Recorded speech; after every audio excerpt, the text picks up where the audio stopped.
पंकज और अनिल फोटोग्राफी का कोर्स कर रहे थे, इसलिए उन्हें तरह तरह की फोटो खींचने ऐतिहासिक जगहों पर जाना पड़ता था। उनको एक प्रोजेक्ट मिला था जिसमें ऐसी यूनिक फोटो क्लिक करनी थी। यार, सर ने भी कैसा प्रोजेक्ट दे दिया है। यूनिक फोटो कहाँ से लेकर आएंगे? हमने लगभग सभी जगहों पर तो फोटो शूट कर लिया है। अब यहाँ पर तो कुछ बचा नहीं है, और जो बचा है तो वहाँ हमारे सीनियर काम करेंगे। अब हम क्या करें? प्रोजेक्ट तो पूरा करना ही है, हमारे मार्क्स कम आएंगे तो दिक्कत हो जाएगी यार। पंकज और अनिल बात कर रहे होते हैं, तभी उसी कॉलेज में पढ़ने वाला एक लड़का अमित वहाँ आता है। तुम लोग परेशान मत हो, मेरे पास एक उपाय है। मेरे गांव के पास बहुत सारे ऐतिहासिक खंडहर पड़े हुए हैं, वहां तुम्हें काफी अच्छी फोटो मिल जाएंगी। अरे वाह, ये तो बहुत अच्छी बात है। मैं आज रात की ट्रेन से अपने गांव जा रहा हूँ, चलना चाहो तो चल सकते हो। मैं गांव में अपना काम कर लूंगा और तुम अपना प्रोजेक्ट पूरा कर लेना। अनिल और पंकज दोनों अमित के गांव जाने के लिए तैयार हो जाते हैं, परंतु उनके माता पिता उनको जाने की इजाजत नहीं देते हैं और उनसे कहते हैं, नहीं बेटा, माना कि तेरी पढ़ाई ऐसी है कि तुझे ऐतिहासिक जगहों पर जाना होता है, पर जिस जगह का कुछ अता पता नहीं है वहां पर तुझे भला मैं कैसे भेज दूं, बता। हाँ माँ, अनिल और अमित भी तो साथ में है, तुम क्यों परेशान हो रही हो? मुझे मेरा प्रोजेक्ट पूरा करना है, मुझे वहां जाना ही होगा ना। और एक ही हफ्ते की तो बात है, तुम्हें पता भी नहीं चलेगा और मैं वापस भी आ जाऊंगा।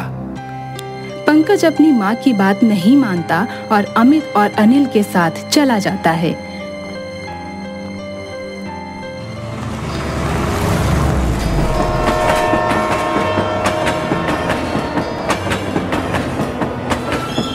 ट्रेन हवा से बातें करती हुई उनको गांव के स्टेशन पर पहुंचा देती है। वहां बिल्कुल सन्नाटा होता है। अमित, यार यहाँ पर इतना सन्नाटा क्यों है यार? इस स्टेशन पर तो एक भी बंदा नहीं दिख रहा है। अब छोटा सा गांव है ना, यहाँ पर लोग इतना बाहर नहीं निकलते। किसी को जब जरूरी काम होता है तभी वो रेलवे स्टेशन पर आता है। हम जैसे लोग जो गांव आते हैं वही स्टेशन पर दिख जाते हैं।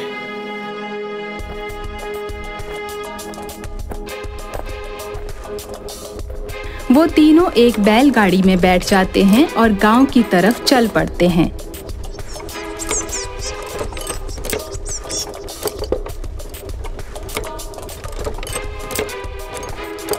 तभी एक बुढ़िया उनको रोक लेती है।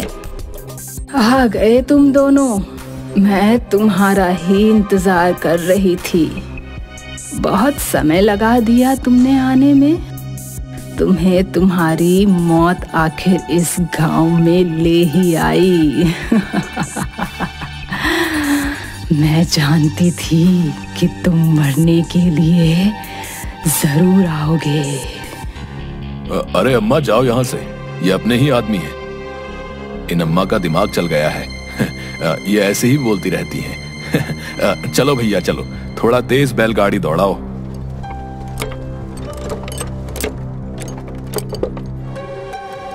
पंकज बैलगाड़ी में बैठा हुआ पीछे मुड़कर देखता है तो वो बुढ़िया उसको देखकर मुस्कुरा रही होती है। पंकज को बहुत अजीब लगता है, परंतु वो कुछ कर नहीं सकता था।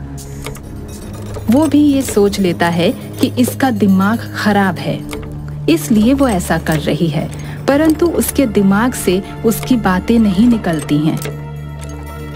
तभी वो अमित के घर पहुंच जाते हैं।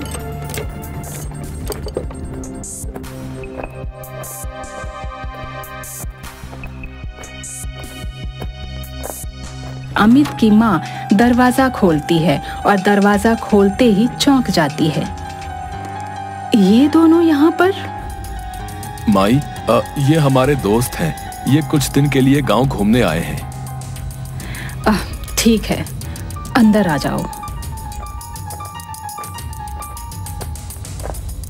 अमित की माँ उनकी खूब खातिरदारी करती है परंतु वो पूरे वक्त उन दोनों को एक टकाटक देखती रहती है। ये सब अनिल को बड़ा अजीब सा लगता है।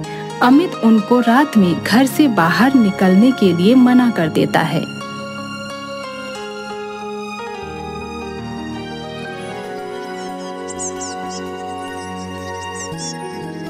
अगली सुबह अनिल और पंकज दोनों अपना अपना कैमरा उठाकर गांव में घूमने के लिए चल पड़ते हैं। अमित अपने गांव में किसी काम से बाहर चला जाता है।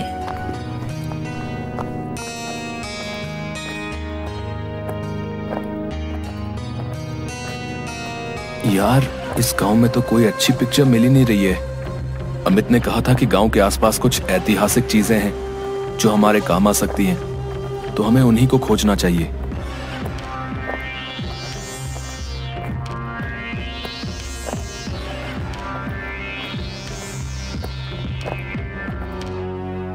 मुझे लगता है ये वाला कच्चा रास्ता गांव के बाहर जाता होगा।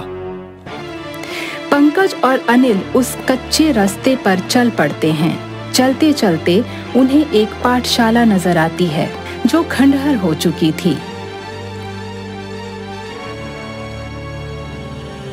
ये खंडहर तो बहुत पुराना लग रहा है, पर इसके ऊपर स्कूल का नाम लिखा हुआ है। लगता है ये पाठशाला सदियों पुरानी है। इसके अंदर जाकर देखना चाहिए कि इस पाठशाला के अंदर क्या राज है। पंकज और अनिल जैसे ही उस खंडहर पाठशाला की तरफ बढ़ते हैं, तभी वहां एक आदमी आता है और उन्हें रोकते हुए कहता है, अरे अरे, तुम दोनों यहाँ पर क्या कर रहे हो? तुम इस गांव के तो नहीं लगते। हम यहाँ पर कुछ तस्वीरें खींचने आए हैं जो हमें हमारे प्रोजेक्ट के लिए चाहिए। हम शहर से अमित के साथ आए हैं। इस पाठशाला में भूल से भी मत जाना। हाँ, इस रहस्यमयी पाठशाला में आज तक जो भी गया है ना, वो वापस नहीं आया। हाँ। क्या है इस रहस्यमयी पाठशाला में? अब देखो भाई, ये तो मुझे भी नहीं पता कि इस पाठशाला में क्या है, ठीक है ना, पर इस पाठशाला में कोई नहीं जाता है। इसके पास बस एक चौकीदार रहता है जो लोगों को यहाँ पर आने के लिए मना करता है, और वो भी दिन ढलते ही यहाँ से चला जाता है। दिन ढलने के बाद तो यहाँ पर परिंदा भी पर नहीं मारता, समझे? ठीक है, तो हम दिन ढलने से पहले पहले ही यहाँ से चले जाएंगे।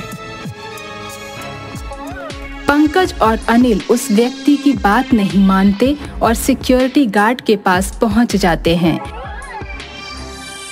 सिक्योरिटी गार्ड उनको देखकर वहीं पर उन्हें रोक लेता है, पर जब वो दोनों अपने काम की बात बताते हैं तो वो उन्हें जाने देता है और दिन ढलने से पहले उस रहस्यमयी पाठशाला से बाहर निकलने की बात भी बता देता है। अरे, इस खंडहर पाठशाला में तो मुझे बड़ा डर लग रहा है यार।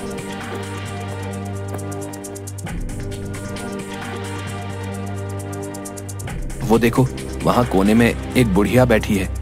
चलो उससे पूछते हैं कि इस खंडहर पाठशाला का राज क्या है। दोनों उस बुढ़िया के पास जाते हैं तो वो डरी डरी सी उन लोगों से कहती है, भाग जाओ यहाँ से, भाग जाओ यहाँ से, नहीं तो ये शापित पाठशाला तुम्हें भी खाए जाएगी। हाँ। उस बुढ़िया की ऐसी हालत देखकर वो उसे पानी पिलाते हैं और उसे प्यार से काबू में लेते हैं। तब बुढ़िया बताती है, ये पाठशाला शापित है। बरसों पहले इस पाठशाला में एक बच्चा गुम हो गया था, जिसका पिता एक जादूगर था। उसने इस पाठशाला को खंडहर में बदल दिया और इसमें रहने वाले सभी लोगों को भी गायब कर दिया। तब से यह पाठशाला एक रहस्यमयी पाठशाला बन चुकी है। तो इस पाठशाला को ठीक करने का कोई उपाय तो होगा? ये पाठशाला एक चाबी से ठीक हो सकती है। इस पाठशाला के एक कमरे में एक बच्चा कैद है और उस कमरे की चाबी इसी पाठशाला में कहीं छुपी हुई है। अगर कोई उस चाबी को ढूंढकर उस बच्चे को आजाद कर दे तो ये पाठशाला सही हो जाएगी और इस पाठशाला में कैद बच्चे भी आजाद हो जाएंगे। पर उस बच्चे को कैद किसने किया था? उसको एक अध्यापक ने काम ना करने की सजा दी थी, पर वो उसको कमरे में बंद करके भूल गया था। वो बड़ा ही क्रूर अध्यापक था। वो सबको ऐसी ही भयंकर सजा देता था। पंकज और अनिल ठान लेते हैं कि इस रहस्यमयी पाठशाला को श्राप से मुक्त करेंगे और बच्चों को आजाद करेंगे। वो चाबी ढूंढने में लग जाते हैं।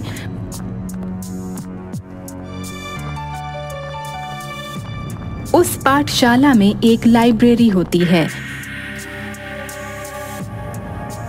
जब अनिल उस लाइब्रेरी में चाबी ढूंढ रहा होता है तो एक किताब गिरती है।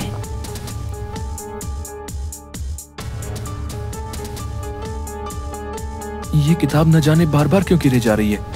मैं बार बार इसको रखता हूँ और ये बार बार गिर जाती है। कहीं इस किताब के गिरने में कोई राज तो नहीं है?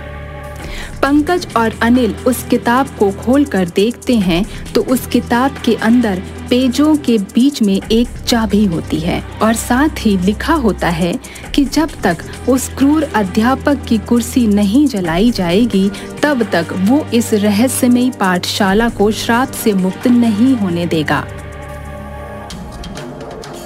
वो चाबी जैसे ही उस किताब से निकलती है तो सारी किताबें अपने आप ही उड़ने लगती हैं और किताबों की रैक जोर जोर से हिलने लगती है।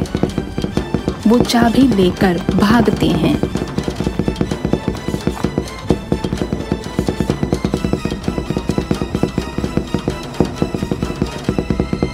चाबी तो हमें मिल गई, पर वो कमरा कहाँ ढूंढे जहाँ पर वो बच्चा कैद है? पंकज और अनिल पूरी पाठशाला में घूमते हैं पर सब कुछ काला पड़ा हुआ होता है।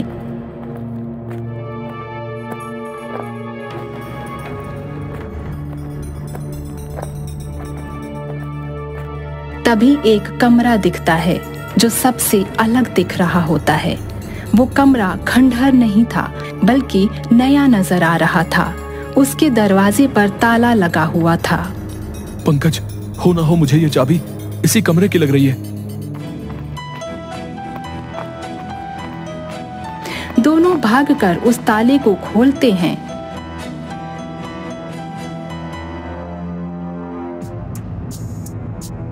जैसे ही वो ताला खुलता है तो उन्हें वहां पर एक कुर्सी रखी दिखाई देती है जो उस क्रूर अध्यापक की होती है। ये कुर्सी तो उसी टीचर की है। इसको हमें जलाना होगा जल्द से जल्द। वो देखो वहां पर एक मशाल रखी हुई है और मिट्टी का तेल भी है। मैं भी वो उठाकर लाता हूँ। पंकज जैसे ही मिट्टी का तेल और मशाल लेने जाता है तो वो अध्यापक आ जाता है और उसकी गर्दन पकड़कर उसे उठा देता है। पंकज इशारे से अनिल को कुर्सी जलाने के लिए कहता है। तभी वो अध्यापक अपना दूसरा हाथ लंबा करके अनिल को भी पकड़ लेता है। अनिल, ये हमें जिंदा नहीं छोड़ेगा। हमें कैसे न कैसे करके इसकी कुर्सी को जल्द से जल्द जलाना होगा। पंकज अपने मशाल से कुर्सी पर निशाना लगाता है और मशाल को कुर्सी पर फेंक देता है।